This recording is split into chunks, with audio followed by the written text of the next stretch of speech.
Well, family, welcome to day 9 of our Love Revolution. We thank the Lord for His goodness and His mercy. This is our Fearless edition, and then I'll be sharing today on Fearless Love Restores. I'll use Luke chapter 15 and 1 John chapter 4, verse 18.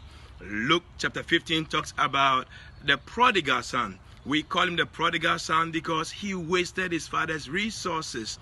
But the Bible doesn't call him the prodigal. The Bible calls him as what? As a lost son. The boy was lost because he had lost his identity. Anytime we lose identity, it doesn't matter whether we are present or absent, we are lost, right?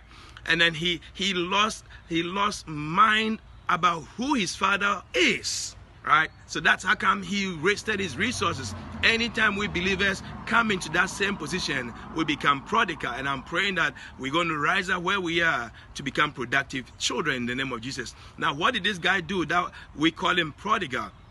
He went to his father one day, took all his resources, gave him my inheritance, and went out to a far country from his father's home. And Bible says he wasted his life in a wild party lifestyle. And when everything else was finished, Bible says he was hungry and he wanted even to eat food from animals. Now guess what?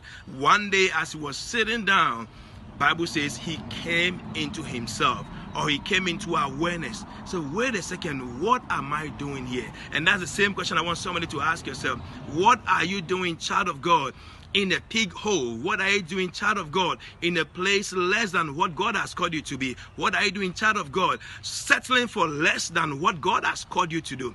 He came into awareness, and this message is bringing you awareness that your Father has much more for you than what you are settling for. Oh, I'm excited today. I know somebody is coming free out of the chains of the enemy. And then he said that my Father owns everything, and then here I am begging. Your Father owns everything, so you are not allowed to beg anymore. Then he said that not only that, my Father is love, and that's where I want to finish on today. He kept on the picture of love. See, fear anticipates punishment. If this guy had focused on fear, he wouldn't have gone back to his father, because he knew that I disgraced my father, I insulted him, then I have no business going back to my father's house. When he took out fear and then took the cover of love, he saw a father who was ready to give him a new beginning. And that's what the Lord is saying to me to tell somebody today. The love of God is about ready to give you a new beginning. So rise up and embrace that love. When he anticipated mercy and restoration, Bible says the father met him while he was even before he got close home. He embraced him, bathed him, clothed him, restored him, and gave him much more than he expected. That's what God does for us. He always does for us much more than what we expect. He is the one who is able to do exceedingly abundantly above what we ask or we've been dreaming about. So wake up, child of God.